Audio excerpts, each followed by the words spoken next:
Em nome do Pai que me criou, em nome do Filho que me resgatou, e em nome do Espírito Santo que me santificou, divina vontade, reina na minha vontade. Ó minha mãe, eu te amo, tu me amas. Dai-me um gole da vontade divina, minha alma, e abençoa, Mãe, para que todas as minhas ações sejam feitas diante de vossos olhos maternais. Em nome do Pai, do Filho e do Espírito Santo. Amém. Vinde, ó Espírito Santo, vinde por meio da poderosa intercessão do Imaculado Coração de Maria, vossa amadíssima esposa e nossa mãe. Amém. Vinde, ó Espírito Santo, vinde por meio da poderosa intercessão do Imaculado Coração de Maria, vossa amadíssima esposa e nossa mãe. Amém. Vinde, ó Espírito Santo, vinde por meio da poderosa intercessão do Imaculado Coração de Maria, vossa amadíssima esposa e nossa mãe. Amém. Pai nosso que estais nos céus, santificado seja o vosso nome, venha a nós o vosso reino, seja feita a vossa vontade, assim na terra como no céu. O pão nosso de cada dia nos dai hoje, perdoai as nossas ofensas, assim como nós perdoamos a quem nos tem ofendido. Não nos deixeis cair em tentação, mas livrai-nos do mal. Amém. Ave Maria, cheia de graça, o Senhor é convosco. Bendita sois vós entre as mulheres, bendito é o fruto do vosso ventre, Jesus. Santa Maria, Mãe de Deus, rogai por nós, pecadores, agora e na hora de nossa morte. Amém. Glórias ao Pai, ao Filho e ao Espírito Santo, como era no princípio, agora e sempre. Amém. Glórias ao Pai, ao Filho e ao Espírito Santo, como era no princípio, agora e sempre. Amém. Glórias ao Pai, ao Filho e ao Espírito Santo, como era no princípio, agora e sempre. Amém.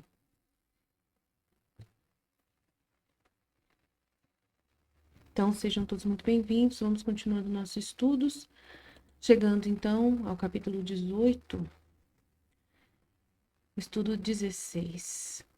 Luísa contempla novamente Jesus Cristo como na paixão e aceita a condição de vítima. Depois de cerca de 1 ano e meio desta luta, finalmente terminaram as crueldades dos demônios e começou uma vida toda nova. Mas os demônios não deixaram de me incomodar de vez em quando, porém não eram tão frequentes, nem tão feroz a batalha, e eu me acostumei a desprezá-los. A vida nova que começou foi na casa de campo chamada Torre Desperata. Um dia, onde mais do que nunca tinha sido atormentada pelo demônio, tanto que senti perder as forças e desmaiar.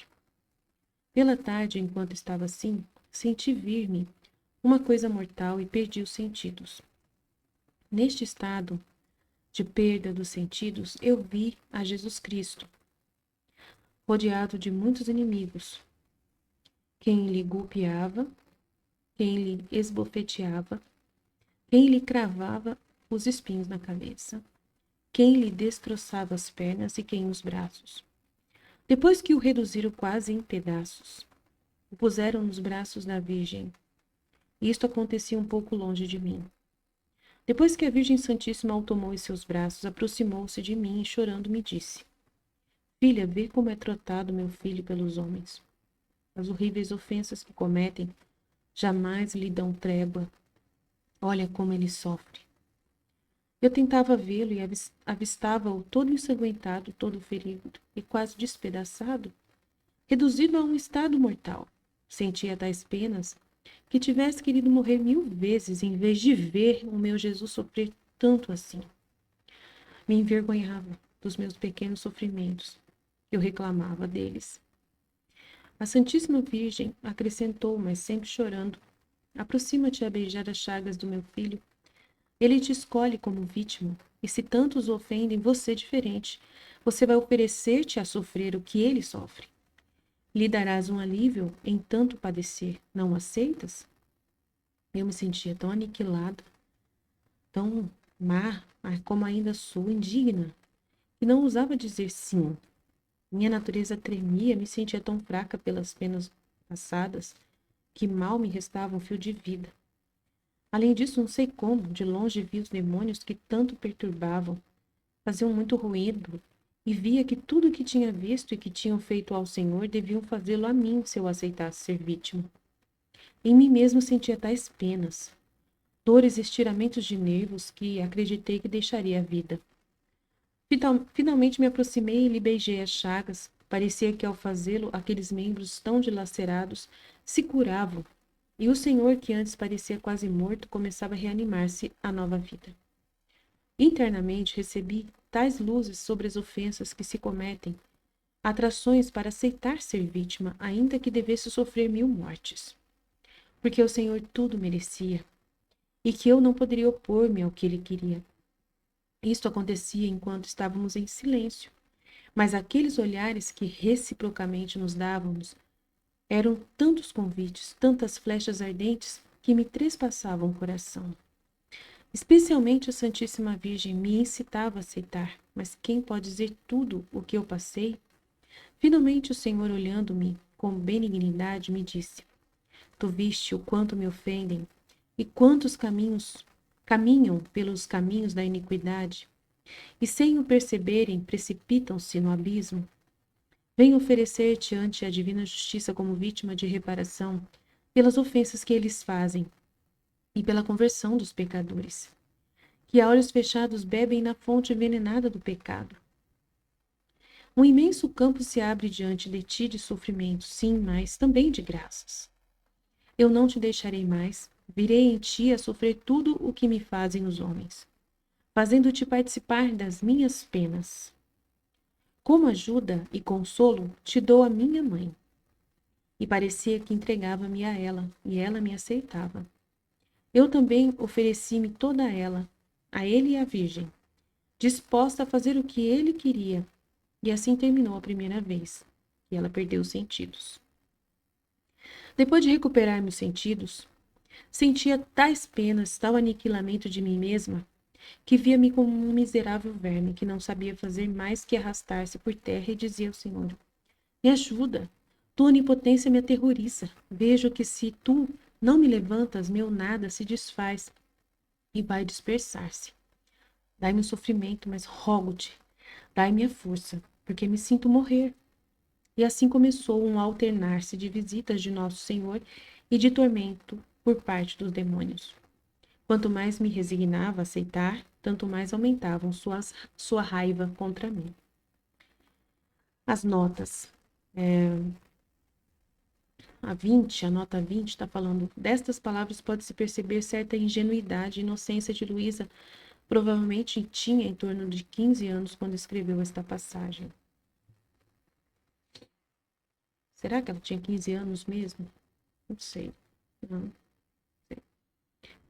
Parece que nunca cresce, né? Todas as notas só ficam. Ela passa um ano e meio e eles continuam nas notas falando que é 16 anos, 17 anos, agora é 15 anos. Então, como é volume 1, está muito confuso realmente. E a gente não entende realmente, né, em que situação que ela está. Porque ela acabou de narrar que passou por uma prova de demônios que durou 3 anos, depois mais um ano e meio. E eles falaram que ela estava com 17 anos, agora volta para os 15 anos. Então, está muito confuso, tá? Então, eu não confio muito nessas notas, está meio confuso. Localizada a 27 quilômetros de Corato, né, a Torre Desperata, né, Desperata, é uma pequena propriedade agrícola típica no ponto mais alto do Planalto de Murge. Então, os pais dela trabalhavam, né, o pai dela trabalhava nesse lugar como funcionário de uma propriedade agrícola e lá eles passavam também um período de tempo quando ele estava na roça, né, levava a família. Considera-se que foi a primeira ocasião que Luísa perdia o senso do real. Simplesmente ela desmaiava, na verdade, perdia os sentidos, né? Ela desmaiava, saía do humano ali, saía dos sentidos.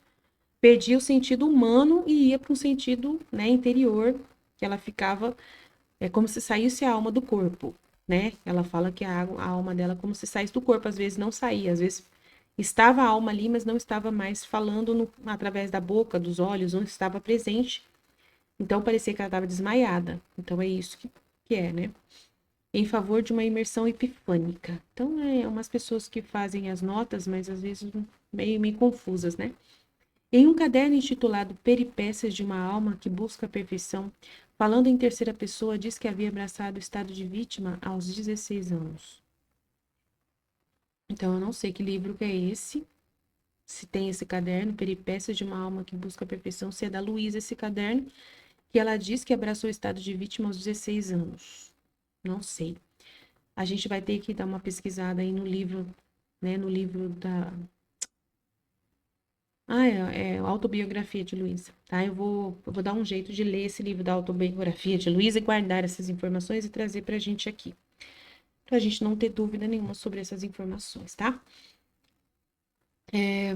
Vamos lá, vamos ler aqui o trecho e vamos meditar. Hoje eu vou falar um pouquinho mais para vocês sobre o que é, né, essa imersão, assim, né, porque a Luísa vai ser vítima, mas nós não somos vítimas, né, e o que Deus espera de nós, né, e o que espera da Luísa. Então, a Luísa, claramente, ela vai ser vítima. Para a Luísa, a necessidade dela ser sofredora, vítima, é que Jesus ele vai viver a vida nela, toda dele nela.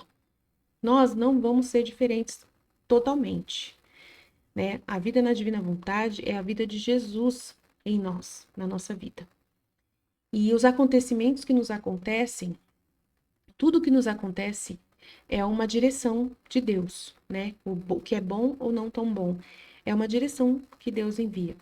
Nós não temos esses estados extraordinários de perder os sentidos e ver Jesus, ter visões e a gente apanhar dos demônios, então a gente não tem essa realidade que a Luísa tem. Ela já passou para a gente não ter que passar. Mas a Luísa, ela é uma alma especial, escolhida por Deus para uma missão específica, mas ela traz para a gente uma santidade que é um chamado para todos. Então, assim, o que a Luísa viveu aqui poderosamente, misticamente, ela também convida nós a vivermos, né? Pela vida na divina vontade, pela santidade divina. Então, nós também somos chamados a essa santidade divina, uma santidade extraordinária. Então, não é só porque a Luísa viveu um estado extraordinário que nós não somos chamados a um estado também extraordinário. Mas o nosso estado, né, é mais simples, é viver numa simplicidade que não precisa de todo isso, porque a Luísa vai consumar nela, Jesus vai consumar na Luísa a santidade humana. E a santidade humana é totalmente diferente da santidade divina, né? A santidade humana precisa de diretor espiritual, precisa de obedecer um sacerdote, né? E a Luísa vai obedecer sacerdote, mas ao mesmo tempo vai obedecer Jesus mais que o sacerdote. Jesus vai ter que fazer, tem horas que ela obedece sacerdote, tem hora que ela obedece a Jesus, tem hora que Jesus manda o sacerdote obedecer ele. Às vezes impõe as circunstâncias que o sacerdote tem que, né, tem que obedecer mais Jesus do que, né, do que tudo. E aí a Luísa que informa para o sacerdote o que Jesus quer. E aí Jesus manda lá uma guerra entre a África e a Itália e convence que ele está no comando da Luísa e que os padres têm que aceitar o estado de vítima. Então lá para frente vai ter um monte de discussão aí entre os padres. E nós, né, não somos chamados a ter essa realidade de diretor espiritual, só quem quiser mesmo. Mas a gente não acha um padre hoje que conhece a santidade da Luísa, a santidade divina e o livro do céu para nos dar orientação. Então a gente vai ter que se guiar pela divina vontade. A divina vontade está em todos os lugares. Ela está nos atos que acontecem ao nosso redor de Deus, os atos de Deus. Quais são os atos de Deus que nos acontecem? As coisas que nos acontecem. Tudo que nos acontece do jeito como acontece. As pessoas que falam com a gente, as circunstâncias, as oportunidades que nos acontecem. A gente fica, né, neutro, sem se movimentar muito diante da nossa vida, né? Aí a gente observa o que acontece e aí as coisas acontecem e a gente vai correspondendo àquilo que acontece. Né? Até falei lá na live sobre uma das irmãs, né, que ela falou assim, que aconteceu uma coisa com ela e ela não sabia o que fazer. Mas o que aconteceu foi vontade divina. Que aí a mulher pediu a casa para ela, onde ela tá morando. Já, né, ela mora de aluguel e a mulher, dona da casa, pediu a casa e ela não sabia para onde ir. E aí, ao mesmo tempo, a mulher falou: se eu arrumar emprego, eu não vou precisar voltar para essa casa, né? Eu não vou precisar pedir a casa para você. Aí ela ficou pensando: o que que eu faço? Eu rezo para Jesus, para que Jesus faça ela arrumar emprego, e aí eu não preciso sair daqui. E aí é uma coisa assim, vou colocar na mão de Deus, é Ele que vai decidir. Não pode ser assim. Mesmo que possa Deus responder, mas a informação que chegou até ela foi que ela tem que procurar uma outra casa, né? Porque a primeira coisa que a mulher veio e falou para ela, eu vou ter que pedir a casa para você. E ela tem que morar em algum lugar. Então ela não pode simplesmente começar a ajoelhar, né? Mas você não confia em Jesus? Não é para pedir para Jesus? Então a gente não vive de santidade humana, né? Santidade humana é diferente. A gente vai e pede para Jesus e manda Jesus tomar conta de tudo. E a gente fica esperando, né? Só na oração. A gente fica lá ajoelhado, rezando e não faz nada.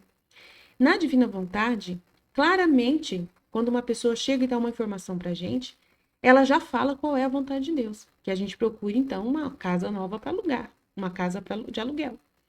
Ai, mas só que eu não consigo achar uma casa no mesmo valor que essa. Paciência, tem que procurar andar, perguntar, né, buscar e tem que ver o que é possível fazer e confiar em Deus, falar: "Me ajuda, Jesus, a achar uma casa que eu tenha condições de pagar ou que eu confie que o Senhor vai me ajudar a pagar se for mais caro que essa. Então essa é 800. Senhor, eu só tô achando casa de 1.000 e já andei para tudo quanto é lado, eu não sei mais para onde ir. Me ajuda, Jesus." Então, você sempre vai ter um relacionamento com Jesus. Conversar com ele, desabafar com ele, não é com as pessoas. Fala com Jesus, desabafa com Jesus, pensa com Jesus. Com as pessoas, você vai pedir ajuda. Claro que você vai conversar com as pessoas, com a vizinha, com o padre, com os amigos da igreja, o movimento do grupo lá que você participa. Gente, vocês estão sabendo aonde tem uma casa para alugar de valor tal? Eu estou precisando achar uma casa. Né, a dona da minha casa está querendo que eu saia. Então, aí você tem que aceitar a vontade de Deus, por mais dolorido que seja, né? E aí, paciência. E confiar que Deus vai te dar os R$ 200 a mais para você pagar se você não conseguir a casa de 800, né? Você tem que confiar em Deus. E Deus não vai te desamparar. Mas vai me apertar, vai faltar R$ 200, talvez.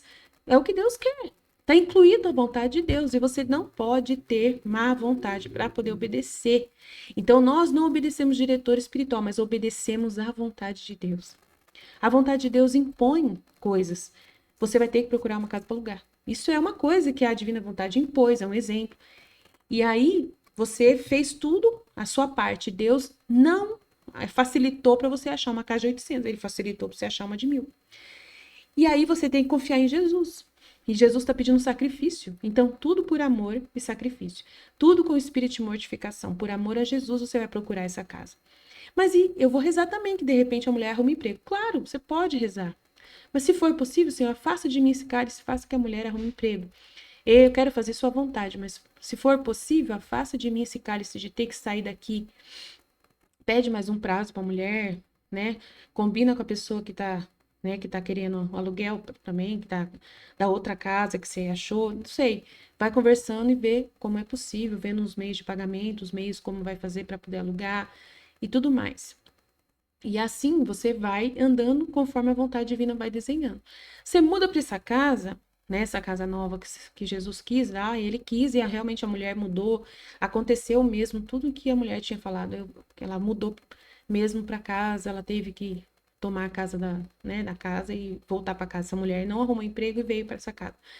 Então, aconteceu que ela teve que mudar a Hilda, né? Então, aí chegou lá, começa a acontecer coisas, né? Aqui um mês aparece um vizinho que já estava lá, que você não tinha conhecido, começa a soltar um som tão alto, assim, de repente começou. E é a vontade de Deus. Então você tem que obedecer à vontade de Deus, não se murmurar, não reclamar. Então a gente não tem diretor espiritual, mas a gente tem a vontade de Deus, que é pior do que qualquer diretor espiritual. É Deus, o próprio Deus, direcionando todas as coisas. Na vida da Luísa também, né? Deus, ele também está permitindo coisas na vida dela. Então, ela passou por mais cerca de 1 ano e meio da luta com os demônios. Depois, finalmente, terminaram as crueldades dos demônios e começou uma vida toda nova. Mas os demônios não deixaram de me incomodar de vez em quando.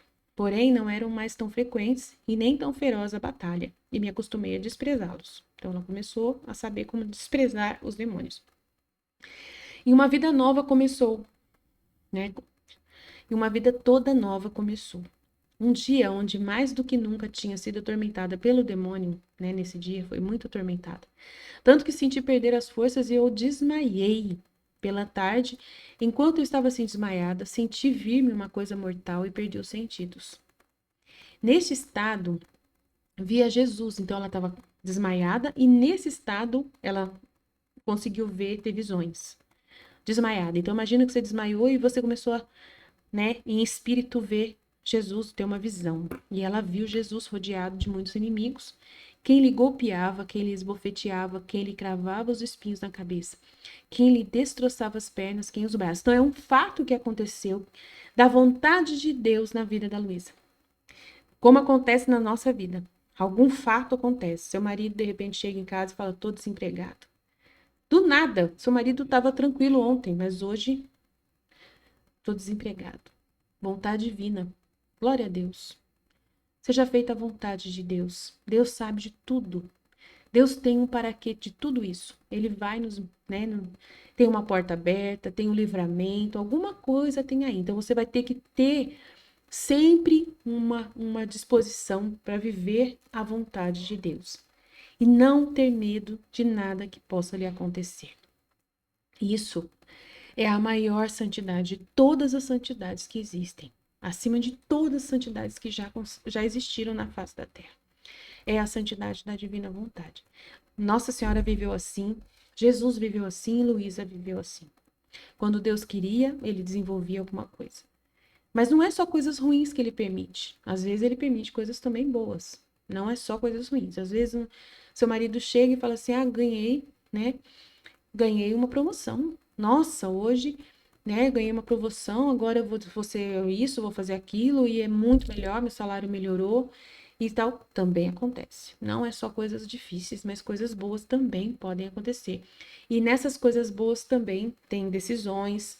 E aí, sempre quando é uma coisa assim, mulher, principalmente que é casada, às vezes vem uma proposta, aí ela tem que conversar com o marido, porque ela não é dona do próprio nariz. Ela tem também que obedecer o marido. Ela é auxiliar, né? Então, Deus coloca a mulher sempre no estado de auxiliar do esposo. Então, ela não é simplesmente decide, ah, tá bom, aconteceu, a divina vontade mandou e eu. Então, a divina vontade, ela não passa por cima da autoridade que foi dada, né, ao marido ou ao padre, dependendo, né, de qual posição. Então, tem várias pessoas na nossa vida, chefe do emprego, gerente, encarregado no serviço, coisas podem acontecer, a divina vontade pode trazer alguma circunstância, não quer dizer que é ela que manda totalmente. Às vezes, né, tem uma circunstância que é para dizer não, e não é para dizer sim. Então, não é todas as coisas que te acontecem que a divina vontade quer que você diga sim. Tem coisas que você vai falar não. Ai, meu Deus do céu. E agora como que vai ser para a gente descobrir o que dizer não e o que dizer sim? Então, a gente tem circunstâncias que a gente percebe, né? Mesmo que sejam boas, a gente tem que perguntar para o esposo. Então, faz de quando você trabalha numa empresa e aí você é chamada a ser gerente. Aí você tem marido e você tem que falar para ele, né? Perguntar para ele o que que ele acha. E você vai falar para ele, olha, eu fui chamada para ser gerente e eu vou comandar, né, um local lá e eu vou ter que trabalhar muito, vou ter que dedicar mais. Eu vou ganhar mais, mas só que vai ser também mais, né, e tal, tal, tal.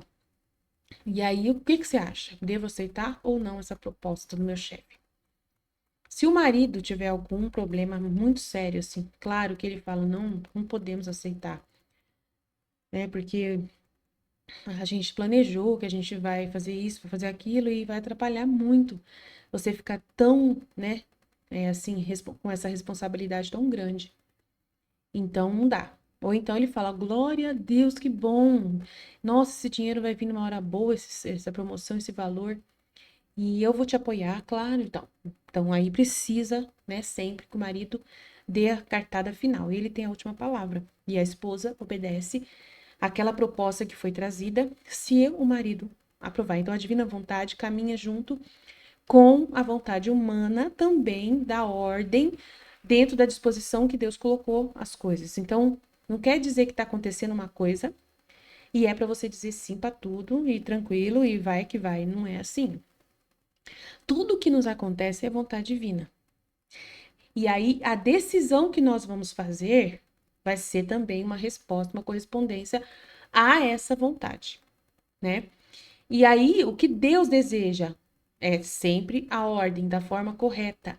Como discernir a forma correta? Então ele coloca os meios para que você possa estar, né, sendo orientada. A Luísa também tinha circunstâncias em que ela tinha que consultar o sacerdote, né?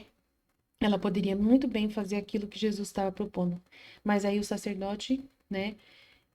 Aí chegava momentos ali que ela sofria mais do que o normal e ela poderia morrer, né? Poderia não aguentar e ficar totalmente ali até, né?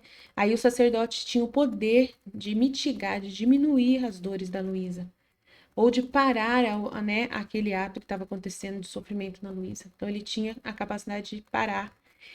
Então Deus colocou um poder muito grande em cima dos sacerdotes, para que ela obedecesse o sacerdote. Se ele dava a obediência a ela de sofrer ou não. Então tinha várias circunstâncias que a gente vai perceber. Então, enquanto a gente vê essa realidade dos sacerdotes, a gente vê que tem uma ordem que Deus, ele conhece a criatura humana e sabe que a criatura humana está dentro de um regime de vida, né? De vida aqui na Terra. E ele respeita, né? Aonde ele colocou a criatura, o ofício aonde ela está. Ele respeita que ela participa de um grupo de oração. Ele respeita que ela participe de uma pastoral na igreja. Deus respeita onde você já está atuante. Respeita que você é mãe, que você tem responsabilidade como mãe. Deus respeita que você é esposa, que você tem responsabilidade como esposa. Então, a divina vontade não é só Deus mandar e você aceitar tudo. Não, a divina vontade, ela vem com uma proposta, mas dentro de um ambiente de ordem. Ela respeita a ordem. E aí se torna a vontade de Deus aquilo que a obediência mandou você fazer. Deus vai ficar feliz por você ter obedecido o padre, o marido, e tudo ficar ordenado. E essa vai ser a vontade divina, querida e ordenada. E você não vai fazer, né, na sua vontade humana. Porque às vezes a sua vontade humana é obedecer tudo que acontece, que Jesus possa usar de você e abusar do jeito que ele quiser. Mas só que você não pode. Jesus sabe que você tem filho, que você tem um trabalho, que você tem que se sustentar. Então, não, ele não vai passar por cima da sua vida natural. Então, é muito importante entender que a vontade divina, ela respeita a ordem natural da sua vida. E o que tem na sua vida também é vontade divina. Ela não vai ultrapassar essa ordem, esse limite. Né? Então, assim, aí você fala, mas é estranho, Aline, você falar que tudo que nos acontece é vontade divina, mas na hora que acontecer, a gente tem que perguntar se pode ou não para o marido, ou para o filho, ou para quem, até para o filho, às vezes, uma pessoa que não tem esposo, mas tem um filho. Tem que perguntar para o filho, o homem. Ele se torna um chefe do lar, né, um filho. Mas eu sou mais velha que meu filho, eu sei mais da vida que ele. Mesmo assim, ele é parte da sua vida. E você tem que pedir opinião para ele, explicar o que está acontecendo. Mas não precisa falar, foi Deus, a divina vontade, blá, blá, blá. Não, é o que aconteceu. Ah, chegou uma proposta do meu chefe para mim ser gerente. Filho, o que, que você acha? O seu filho é importante a opinião dele. É muito importante se respeitar. Ah, eu tenho mãe, tenho pai. Claro, então o seu pai e sua mãe quer mais que você trabalhe mesmo, né? Que você ganhe bem, que você ajude na casa. Mas mesmo assim, pergunta pro seu pai e pra sua mãe. Normalmente, pai e mãe vai concordar e vai achar interessante. Mas isso aqui também, se de repente tem alguma situação, né? Uma vez a menina, ela tinha que arrumar emprego, estava na idade de arrumar emprego, né? 20 anos. E aí ela tinha uma avó que estava doente e chegou uma proposta de emprego assim na mão dela. E ela achou que o que era certo era agradar a família e não ir no emprego. E aí eu peguei e falei para ela que estava errado, né? Que ela tinha que arrumar, que a proposta da Divina Vontade para a idade dela de 20 anos é o emprego, que ela tem idade para trabalhar. A ordem é que uma moça de 20 anos vá trabalhar para poder conquistar, né? E não querer cuidar da avó. Então, para cuidar da avó, tem as filhas da avó. Você não é responsável pela sua avó, você é responsável pelos seus pais, né? Mas você, com 20 anos, você tem uma idade ativa que você precisa trabalhar para começar a ter os seus, né, o seu INSS já contando para um dia você aposentar. Então, se você não começa a trabalhar fichado, como que você vai lá para frente ter planos para poder de estabilidade financeira? Nunca vai poder ter. Então, né, você quer ser santa, mas a divina vontade não vem ultrapassar a ordem da natureza humana, de que você tem que trabalhar. Eu falei para ela, não, você não podia ter negado o serviço. Era a divina vontade trazendo uma situação, duas situações, a sua avó doente para cuidar e o emprego. E você estava esperando o emprego, você está na idade de emprego. Você não tem obrigação de cuidar da sua avó. Você é neta da sua avó, você não é filha da sua avó. Então, a obrigação de cuidar da sua avó é da sua mãe. Ah, mas minha mãe tem uma criança pequena. Não tem problema nenhum. Ela não é sozinha, ela tem irmãos. Então, ela não pode dar, né, essa mãe não pode tirar da filha a ordem das coisas. Então, também tem que saber discernir. Daí eu falei para ela, tem que saber discernir o que é a vontade de Deus que está sendo trazida para você. Sempre tem uma ordem das coisas. E você tem que rezar, conversar, refletir, pedir ajuda, perguntar para as pessoas que têm mais experiência que você na divina vontade, para poder você tomar a decisão certa. Ou conversar com o sacerdote, explicar toda a situação para um sacerdote e pedir ajuda para ele para te dar essa informação, né? E aí, com certeza, ele vai saber ser orientado por Deus para te dar orientação. Mas é bom abrir a palavra de Deus. Deus também dá informações da palavra de Deus. Ele está sempre presente na nossa vida e dando sinais para a gente claros. Então, a gente, cuidado com os egoísmos dos pais, né? O egoísmo ou a sua própria cabeça de querer agradar pessoas. Às vezes, acima da ordem, você quer agradar as pessoas, né? E quer fugir da responsabilidade.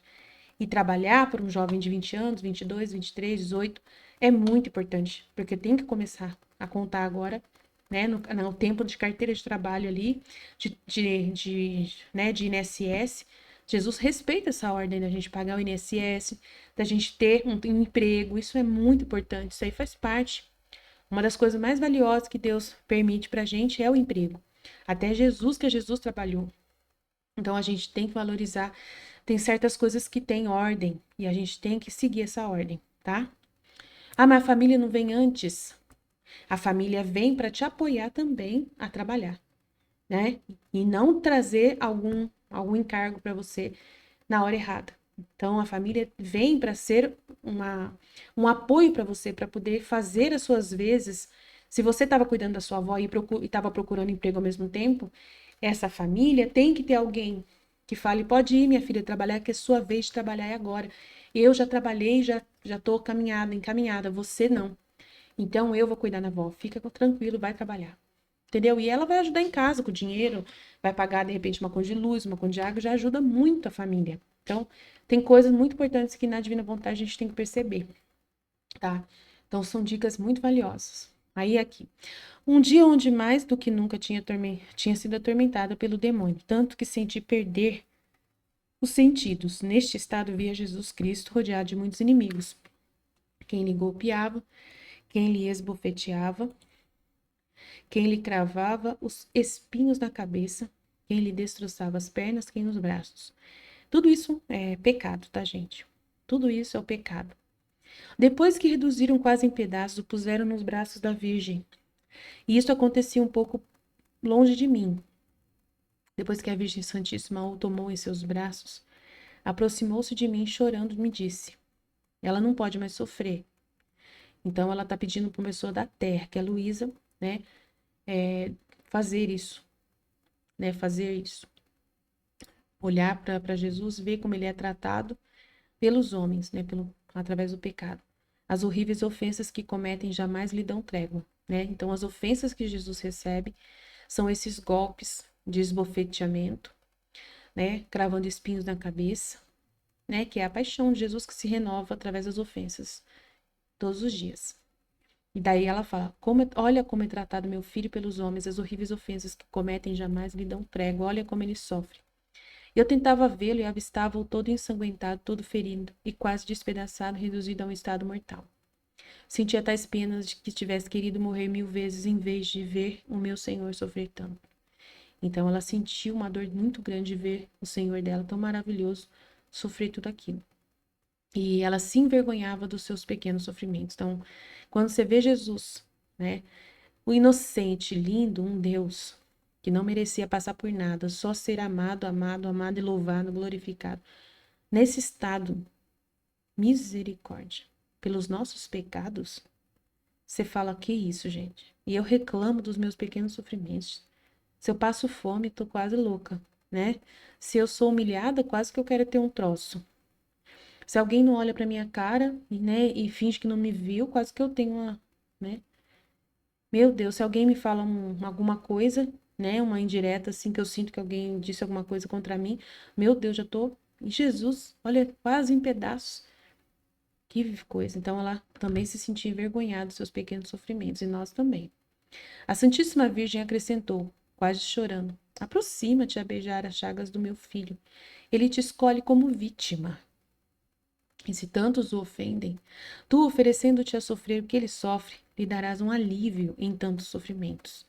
Não aceitas? Então a Nossa Senhora, poderosa, né? Ele mandar, né, a Nossa Senhora para perguntar para Luísa se ela aceita. Nossa, não é fácil não.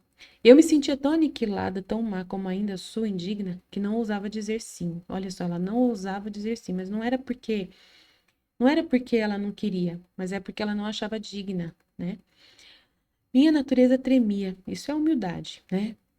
Minha natureza tremia, me sentia tão fraca pelas penas passadas que mal me restava um fio de vida. Então ela estava ainda sofrida, né? Estava lembrando aquilo que ela já tinha sofrido, né? Então ela ficou meio confusa ali. Além disso, não sei como de longe vi os demônios que tanto perturbavam, faziam tanto ruído, e eu via que tudo que tinha sido feito com Jesus, eles iriam fazer comigo, né? E eu deixaria a vida, se assim acontecesse. Se eles viessem fazer comigo, eu ia morrer, com certeza. Finalmente me aproximei e lhe beijei as chagas. Parecia que ao fazê-lo, aqueles membros tão lacerados se curavam. Então ela se aproximou e conseguiu beijar as chagas dele. E aí ela percebeu que os membros dele se curavam enquanto ela beijava, né? O poder de vítima, né? O que o poder de vítima poderia fazer, que era curar Jesus. Então é muito grande.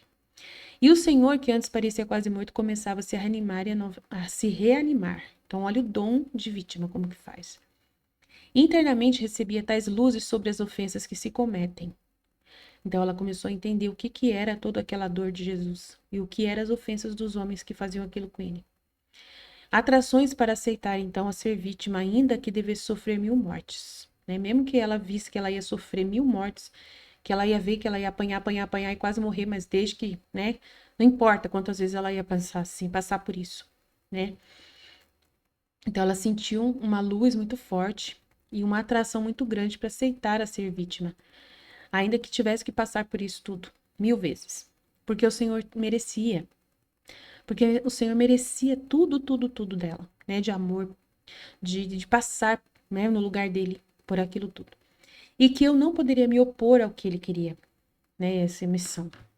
Isso acontecia enquanto estávamos em silêncio, mas aqueles olhares que reciprocamente nos dávamos eram tantos convites, tantas flechas ardentes, que me trespassavam o coração. Especialmente a Santíssima Virgem me incitava a aceitar. Mas quem pode dizer tudo o que eu passei? Finalmente o Senhor, olhando-me com benignidade, né, olhou com muita bondade para ela e disse: Tu viste o quanto me ofendem, quantos caminhos caminham, quantas pessoas caminham pelos caminhos da iniquidade? E o mais triste, né? Sem perceberem, precipitam-se no abismo. Então, hoje em dia, as pessoas, elas estão ofendendo, né, a Jesus, seguindo pelo caminho errado, né? Por exemplo, a gente viu um vídeo hoje que eu coloquei, né, no grupo, né, e que o rapaz falando, né, que as crianças, as pessoas são tratadas como animais, né, para ser domesticadas como animais através de recompensas, estrelinhas, né? De recompensa. Você faz o certo, você faz as coisas que eu quero e eu te dou uma estrelinha. Isso é animal, gente. Isso aí é ser, né? quando você tem um animal, um cachorro, qualquer animal, e você quer domesticar aquele cachorro, né? Ó, se você fizer tal coisa, ensinando o cachorro, pega aqui, pega aqui. Daí o cachorro faz, corre, vai pegar. E aí o cachorro pegou, trouxe pro dono e o dono deu um docinho para ele. Isso é animal, gente, é tratar pessoas como animais. E aí as pessoas começam a se acostumar a ser assim. E isso ofende muito a Deus. O ser humano foi criado para poder viver pela recompensa, pelo prazer, né? Fazer as coisas através do prazer. Ah, eu vou ganhar alguma coisa, então eu vou fazer. O ser humano não foi criado para poder ser movido dessa forma, ser tratado como animal e se deixar ser tratado assim. Então, e não percebe. As crianças hoje estão sendo educadas nas escolas desse jeito, até nas igrejas estão tratando as pessoas assim com muito carinho, com um reforço positivo, né, que é um negócio positivo, e nunca chamar atenção, nunca corrigir as pessoas, nunca cobrar as pessoas, sempre você elogiar as pessoas quando elas fizerem uma coisa boa, só isso que você faz. Sempre elogiar, elogiar, elogiar. Isso transforma as pessoas em animais. E elas estão ofendendo a Deus com esse comportamento. E elas ficam acostumadas ao prazer. E aí, quando alguém vem falar grosso com elas, elas choram. Elas não aceitam, elas ficam bravas, elas ficam com raiva, elas não gostam, né? E aí, só Deus na causa. Esse tipo de pessoa tá precipitando-se no abismo sem perceber. Mas foi a estrutura do mundo que está criando esse método. E aí, essas pessoas são tão animais, crescem assim desde a escola, e aí, quando estão mais velhas, o que eles fazem com os animais? Eles castram. E aí eles metem lá anticoncepcionais, aborto, pílula do dia seguinte, porque essas pessoas, tudo elas é elogio e prazer e recompensa. Então elas mesmas já estão acostumadas a se darem recompensa. Então elas vão fazer sexo antes de casar, no primeira oportunidade que tiver vontade de fazer sexo, tem um parceiro, vai lá e faz, sem pensar duas vezes. Aí, como são animais, então vamos tratar os animais como eles precisam ser tratados, com castração. Então vamos liberar o aborto, vamos liberar a pílula do dia seguinte, vamos liberar os anticoncepcionais, vamos liberar a camisinha, vamos liberar, porque são animais. A gente educou eles desde pequenininhos lá na escola como animais. Tudo dando recompensa aí vivendo pela dopamina, vivendo pelo senso de recompensa, pelo senso de prazer, de ser elogiado, de nunca ninguém chamar a sua atenção. Aí o que vira isso aí? E essas pessoas estão ofendendo a Deus, estão caminhando no caminho da iniquidade. E sem perceberem, porque desde criança estão sendo educados por um sistema, estão indo para o inferno, precipitando no abismo. E Jesus, né, recebe todas essas chagas, todos esses espinhos, esses pensamentos das pessoas que não aceitam nenhum, né, passar por nenhuma situação constrangedora. Ninguém pode falar um A para elas. Você falar para a pessoa, você tá errado, você não deveria ter feito isso. Nossa, quase morre. Até na igreja um padre não tem liberdade de falar e às vezes até o padre proíbe a gente de falar. Porque às vezes é ele que às vezes, né, impõe pra gente chamar todo mundo de, né, de bonitinho, de lindo e nunca ter uma discussão, nunca ter. E as pessoas lá na igreja também são tratadas como animais. Então é muito triste o que está acontecendo hoje no mundo. Então Jesus está falando desse tipo de coisa. Vem oferecer-te ante a divina justiça como vítima de reparação pelas ofensas que se fazem pela conversão desses pecadores, que a olhos fechados, sem perceberem, não estão percebendo o que está acontecendo, bebem na fonte envenenada do pecado, que é o prazer, né? Não por sofrer, e sim por prazer, né? Não por sofrer, e sim por prazer. Então, sofrer nem pensar. Ninguém quer passar por nada de sofrimento, nenhuma correção, nenhuma. Ninguém pode falar nada. Eu fui catequista, gente. Eu não consegui ser catequista. Porque eu era firme, eu falava o que era errado. Para as crianças, isso é errado. As crianças não gostaram. Os pais das crianças também não gostaram do jeito que eu falei e vieram escondido falar com a outra catequista. E falaram que iam tirar a criança da sala, porque só se eu saísse que a criança ia continuar indo. E eu nem fiquei sabendo. Aí depois de um dia acabou a mulher desabafando, falando, me tratando mal num dia lá, e ela acabou desabafando que tinha uns 3 pais que não gostavam do meu jeito, e que não queriam que se eu continuasse como catequista das crianças deles, eles vão tirar os meninos da catequese. E aí eu falei, tá bom, então eu saio para eles não saírem da catequese, né? Fazer o quê? A gente sempre tem que dar a outra face. E eu saí tranquilamente, nunca mais voltei a ser catequista na minha paróquia, por causa que eu não, né, vi que não tem estrutura lá.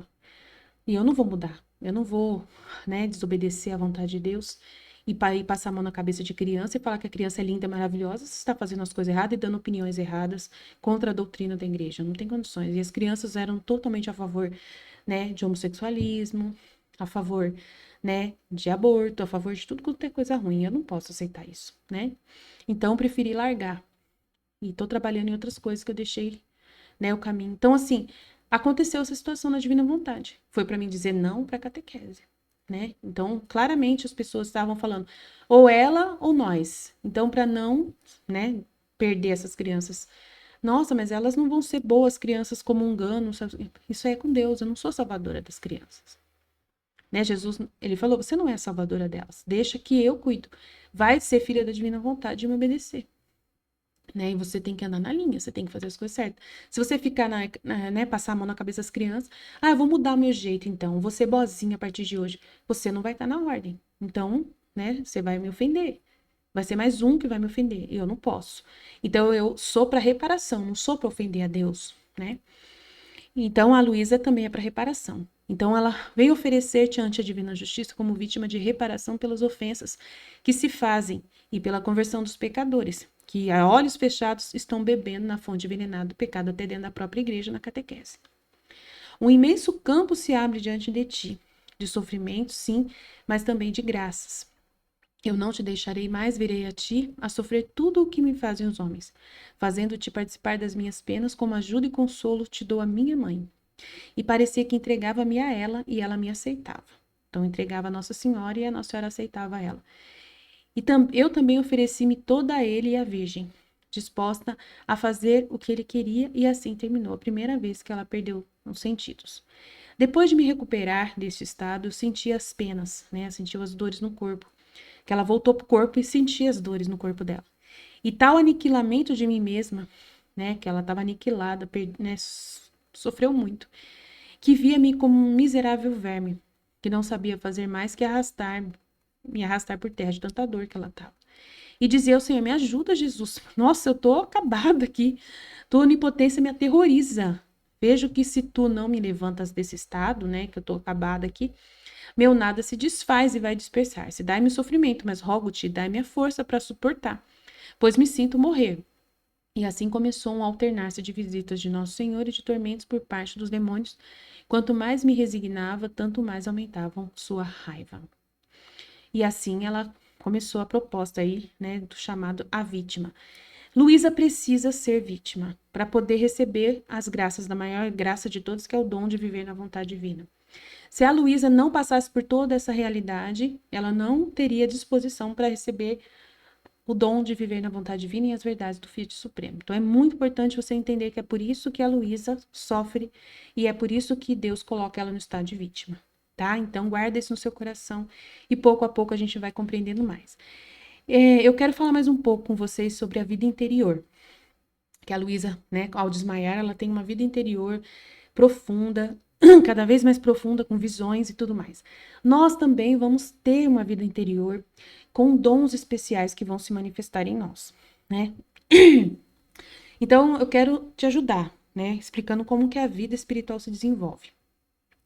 Todos nós, seres humanos, né, batizados, que fomos batizados, somos chamados a crescer na vida interior, né? Então, é muito importante, que esse assunto é muito profundo, exige de nós uma sintonia com o Espírito Santo.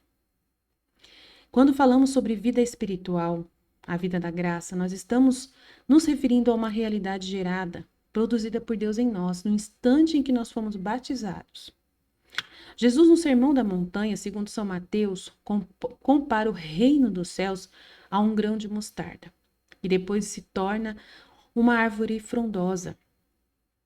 A vida espiritual pode ser bem descrita a partir dessa metáfora. Ou seja, o reino dos céus é como um grão de mostarda. Que grão é esse? São João, na sua primeira epístola, diz que aqueles que nasceram de novo receberam em si a semente de Deus. Ou seja, eles têm em si essa proposta da vida divina através do batismo, né? Mas é de maneira germinal, como uma sementinha.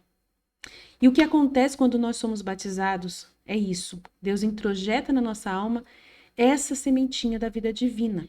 Todos nós somos chamados a ter essa vida divina. Jesus, durante a sua oração sacerdotal em João capítulo 17, ele disse que a vida eterna é esta, que conheçam a ti, o Deus Todo-Poderoso, e a Jesus que enviaste. Ou seja, a vida eterna, aquela vida que nós teremos no céu, na eternidade, é a mesma vida do Pai, do Filho e do Espírito Santo através da humanidade santíssima de Cristo. Esta vida eterna já começou em nós, no dia em que nós somos batizados. E nesse batismo, Deus plantou em nós a semente dessa vida eterna. Então, nós precisamos crescer no conhecimento, né, dessa vida de Deus em nós. Crescer no conhecimento de Deus. Porque ele fala que a vida eterna é que conheçam a ti, Deus Todo-Poderoso, e a Jesus Cristo que enviaste. Então, conhecer a Deus e Jesus. E o que nós fazemos no livro do céu? A gente vai mergulhar profundamente nas verdades do Fiat Supremo, que vai nos ensinar quem é Deus e quem é Jesus. Profundamente. E já estamos vendo a Luísa, né, desenvolver desde já toda essa vida com Jesus, né? E ele está projetando nela algo que também vai acontecer em nós, como a gente já tem falado. E então, plantou em nós essa semente dessa vida eterna, plantou em nós a sua própria vida divina. De tal modo que Jesus pode dizer no capítulo 15 de São João, eu sou a videira e vós sois os ramos. De tal modo que ele pode dizer, como Saulo disse no caminho de, né, como ele disse para Saulo no caminho de Damasco, Saulo, Saulo, por que me persegues? E isso se tornou tão real, tão concreto na alma de São Paulo, que ele depois, escrevendo aos Coríntios em sua primeira epístola, dirá que todos nós somos membros do corpo de Cristo. Ou seja, a mesma vida divina que circula na alma de nosso Senhor é a vida divina que é dada a nós, de maneira germinal. Então, por isso que ele é a cabeça, ele é a videira verdadeira e nós somos os ramos, nós somos enxertados na vida de Jesus. Na cruz, ele deu a vida dele. Por que a Luísa está tendo que viver essa realidade de beijar as chagas de Jesus e sentir o sofrimento de Jesus? Porque é a vida dele que ela vai repetir, né, nos atos dela. Ele vai viver a vida dele, né, a mesma vida dele na pessoa da Luísa. Não tem uma vida da Luísa, é a vida só de Jesus. Nós vivemos só da vida de Jesus, que é a vida divina, é a vida sobrenatural que ele doou para nós. Então não é a nossa vida, não é a minha vida, Aline, a minha vida de vítima é uma vida especial, não. A santidade divina é a vida de Jesus. É a vida de Jesus na nossa vida. É a santidade divina de Jesus, não nossa. Então é isso que a gente tem que entender.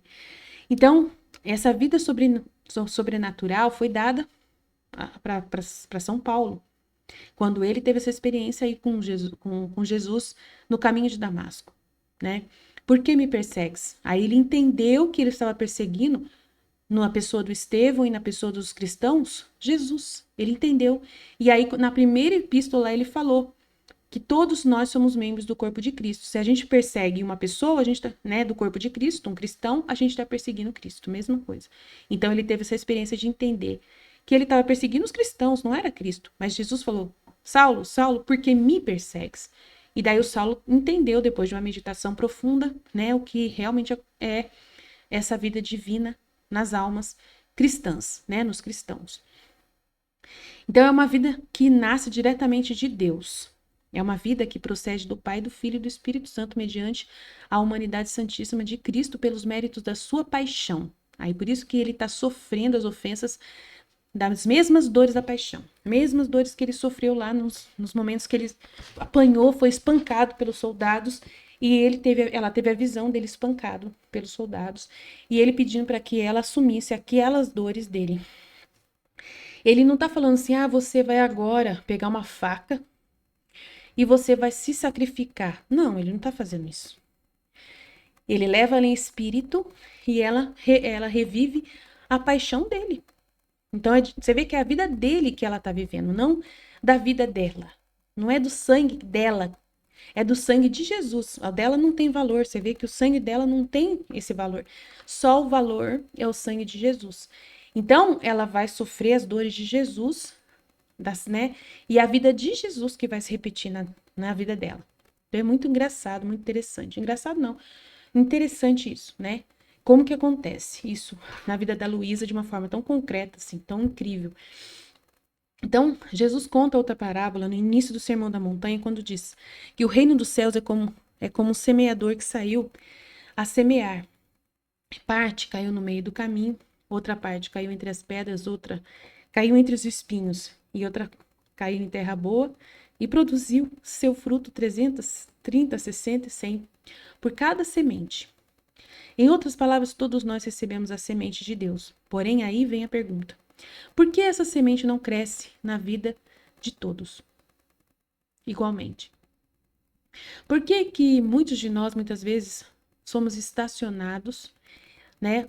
E somos ou uma terra de pedras, ou somos uma terra no meio do caminho, ou somos uma terra cheia de espinhos, e não somos terra boa. Por que que muitos de nós não é terra boa? Então é muito importante. Por que que muitos na igreja são anões na vida espiritual?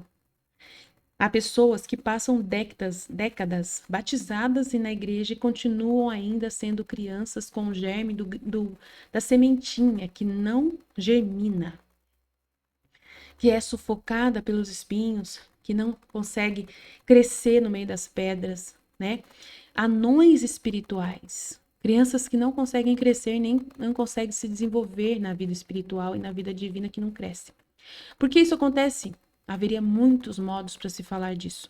Diria-se tantos quantos são os seres humanos na Terra, no sentido de que se nós pegássemos cada cristão batizado, possivelmente nós teríamos ali uma história de malogro, né, da vida de Deus no mundo. Ou seja, a história de uma vida de Deus, né, divina, que ficou incubada, que ficou ali parada, que não germinou, que foi sufocada pelos espinhos. E Jesus fala muito isso no livro do céu, o quanto que a vida dele é sufocada.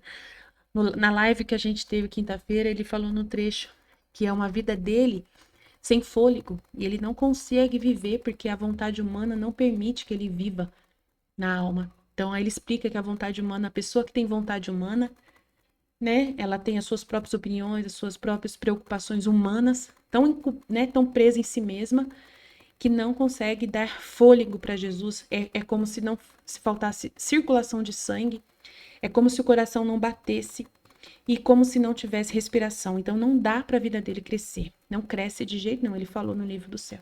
É triste. Então ficou parada, ficou infrutífera por inúmeras razões, né?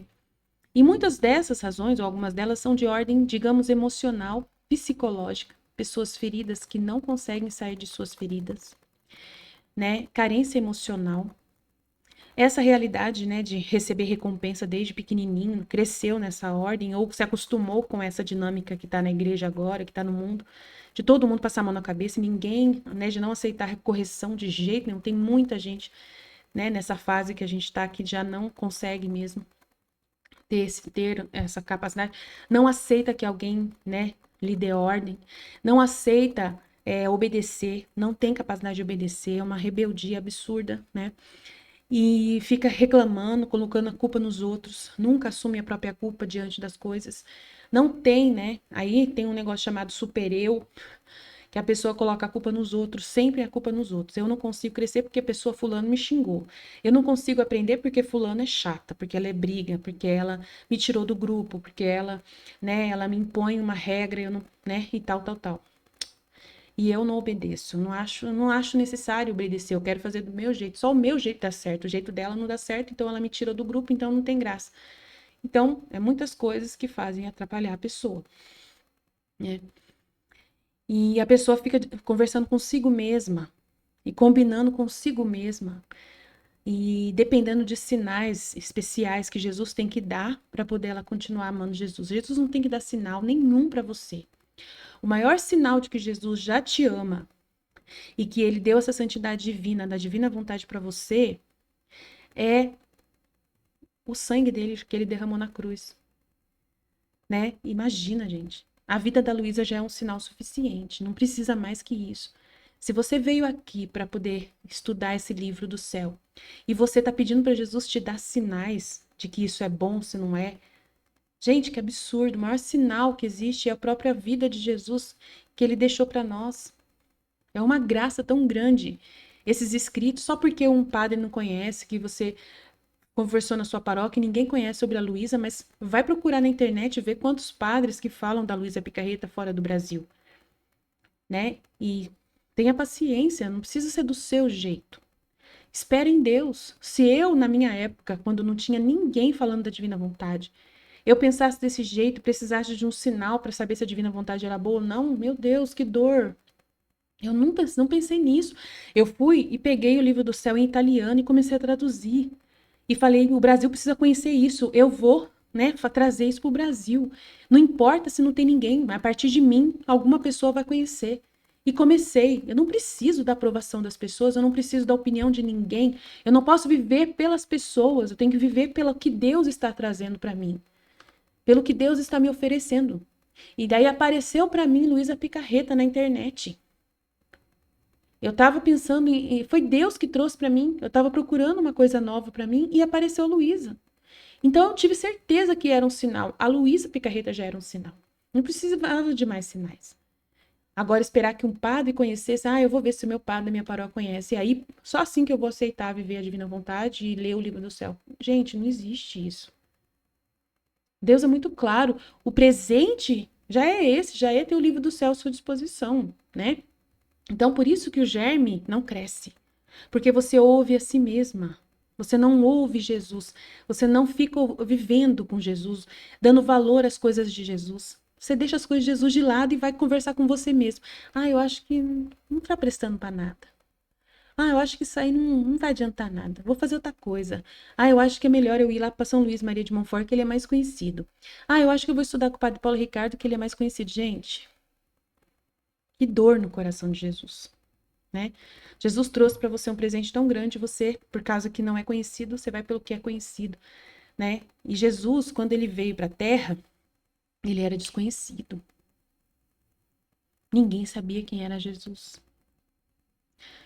Já pensou se ele dependesse, né, de que o padre, que fulano de tal conhecesse ele e falasse dele, né? Tanto que ele era parente do Zacarias. E o Zacarias ficou mudo. Era o pai de João Batista. E o Zacarias duvidou da gravidez da sua mulher, que era estéril. Já pensou se Jesus dependesse de Zacarias, tanto que ele chegou para Nossa Senhora e falou assim: eu sou um sacerdote famoso, eu sou um sacerdote considerado e eu vou educar Jesus, né? Eu vou educar Jesus. Nossa Senhora, na hora, sentiu no coração: ele vai educar Jesus, o Filho de Deus vivo. É Jesus que tem que educar ele, não ele educar Jesus. Que soberba! Nossa Senhora falou: que soberba! Pensou isso. Que absurdo, ela pensou isso. Mas como ela respeitava o sacerdote, ela não falou nada. Mas o próprio Deus, né, permitiu que acontecesse um desencontro, que Herodes ele veio perseguir, né, as crianças, não por causa do Zacarias, mas é um outro motivo maior, né, para ter os santos inocentes daquela época, por outros motivos muito grandiosos de Deus, né? E aí aconteceu, Jesus teve que fugir para o Egito, e aí já era Zacarias. Quando Jesus voltou do Egito, Zacarias acho que nem vivia mais, né? Jesus teve que voltar direto para Nazaré, e ficou crescendo lá em Nazaré com a Nossa Senhora, e Nossa Senhora nunca mais procurou. Deus não pediu para ela procurar o Zacarias para dar aula para Jesus, né? Ela mesma que era mestra de Jesus, mas é mais Jesus que era mestre dela do que ela de Jesus, né? Então, mas ela que educou Jesus e os sobrinhos dela, né? Então é muito grande o mistério que a gente vai aprendendo com os livros que a gente está estudando, né? Então você vê como que os homens são soberbos e você quer essa soberba, você não quer viver com a graça divina, pura e simples que Jesus envia para você, né? Tem que ter alguém famoso, alguém que seja interessante, que conheça para você poder seguir, senão você não segue a divina vontade. Que dor. Meu Deus, Jesus está falando nada de errado, ele está falando aqui no livro do céu coisas valiosas, que batem com a doutrina católica, que batem com os escritos das Sagradas Escrituras. Então, eu quero que você entenda isso, né? E que você queira realmente desenvolver essa vida com Jesus. Digamos, então, muitas razões, né, de ordem emocional, psicológica, pessoas feridas que não conseguem sair de suas feridas, né, que impede de crescer na vida espiritual. E a formação espiritual precisa haver uma atenção especial sobre essa restauração da nossa personalidade, né? Principalmente a restauração, né, de entender que nós devemos desfazer da nossa personalidade. Desfazer do nosso eu, né, que é o que mais Jesus vem pedir para Luísa. Destruir o eu para poder se vestir de Jesus, né, para ter a personalidade de Cristo. E ela está sendo forjada por Jesus, você está vendo. E a gente também vai ser forjado por Jesus, né? E aí esse nada vai acabar com suas feridas. Com essas feridas, você vai se viver pela influência da graça de Deus somente, né? Como eu já expliquei no último vídeo, que a gente tem que ser um nada e viver agarrado a Jesus e na influência de Jesus em nós, e não da influência do demônio, não da influência das pessoas, não da influência do mundão, de nada externo, né? Ninguém, né? E aí você não vai ter mais feridas, mimimi, opiniões, ouvir a si própria, nada disso. E não vai deixar a semente que Jesus está plantando em você sem germinar, porque Ele vai ser a sua vida. Ele vai ser a fonte da sua vida. E é só nele que você vai pensar o tempo todo, né? E aí vai sarar as suas feridas, que estavam atrapalhando você de crescer, de deixar essa semente crescer. E vai destruir os motivos de ignorância. Por exemplo, tem pessoas que não conhecem a Deus porque não estudam a doutrina, tem preguiça de estudar, não conhece as escrituras, também tem preguiça de se dedicar, não conhece, né, esses escritos também que estão sendo conhecidos agora, não quer conhecer, não quer ter boa vontade para ler, né, já quer desistir por causa de pouca coisa. E tudo que a igreja ensina, o catecismo, né, e por isso dificilmente vai progredir na vida espiritual, porque tem ideias equivocadas acerca de Deus, pois não viveu a catequese corretamente, né? Não tem catequese suficientemente, né, mas a maior parte das pessoas, sobretudo que estão na igreja, não crescem na vida espiritual por razões de ordem espiritual e moral. Isso é muito sério. Elas não levam a sério, né? Não colocam Deus em primeiro lugar. E a vida de oração, ixi, coitado, é pior, né? É triste. Usam a oração como seguro de vida, como um banco, né? Deus como um banco, faz negociações. Eu vou, reza lá 9 dias e espera a graça. Se não vem a graça, não reza mais tão cedo, né? E se vem a graça, aí só vai rezar para ter outra graça. Então, sempre é uma negociação contínua e nunca crescem. Nunca crescem, porque elas estão focadas nos seus objetivos e nunca no objetivo de Deus. Deus, essa vida divina, não é interesse dela, ela nem está nem preocupada com isso, né? Então, é muito triste, porque muitos de nós, né, muitas dessas pessoas, nós também, né, não nos damos conta dessa vida, desse diálogo que Deus tem que ter conosco e nós com Ele, né? E muitos de nós vivemos nos nossos próprios pensamentos, né, refletindo em nós mesmos com as nossas próprias opiniões. Rezamos para o nosso Deus pessoal, eu, né, o meu eu. Ficamos raciocinando, eu vou fazer isso, depois vou fazer aquilo, vou falar com essa pessoa hoje, né, amanhã, né, eu tenho que resolver tal coisa, né, eu vou dormir hoje mais cedo, senão amanhã não vou conseguir acordar na hora. Eu queria descansar um pouquinho, porque depois, no final de semana, vai ser pesado, compromissos da igreja, né?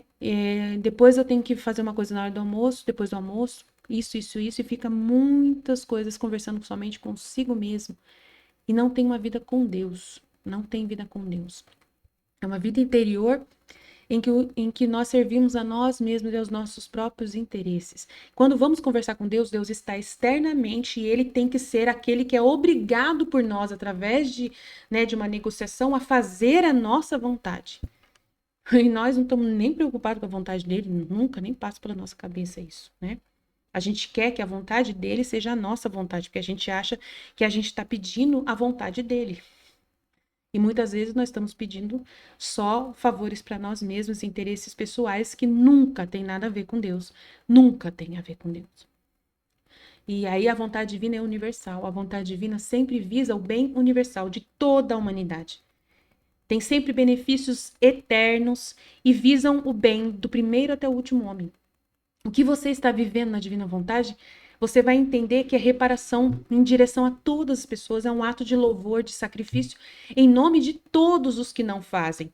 Então, por exemplo, na situação da Hilda que eu contei, ela muda para aquela casa, paga um pouquinho mais caro, mas aceita a proposta de Jesus, faz um sacrifício por amor a Jesus de estar, né, desfazendo, né, daquela realidade de que pagava 800, agora está pagando 1.000.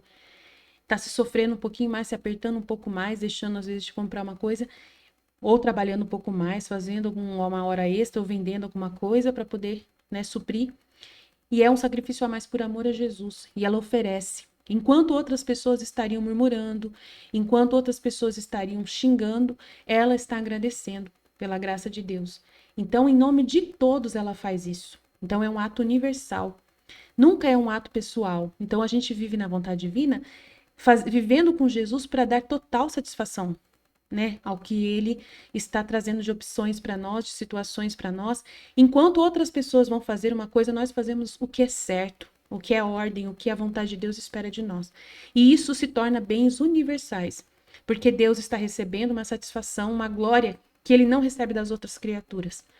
Então é muito grande o que Deus está oferecendo para a gente de uma vida espiritual verdadeira, que cresça, cresça, cresça muito dentro de nós. Então é isso. Por enquanto, vou deixar assim. E aí, pouco a pouco, a gente vai trazendo mais meditação dessa para acrescentar para vocês. Amém? Jesus, eu confio em vós. Estivemos reunidos, continuaremos sempre no amor e na misericórdia desse Deus infinito, poderoso, Pai, Filho, Espírito Santo. Amém? Jesus, eu confio em vós. Deus abençoe e até mais.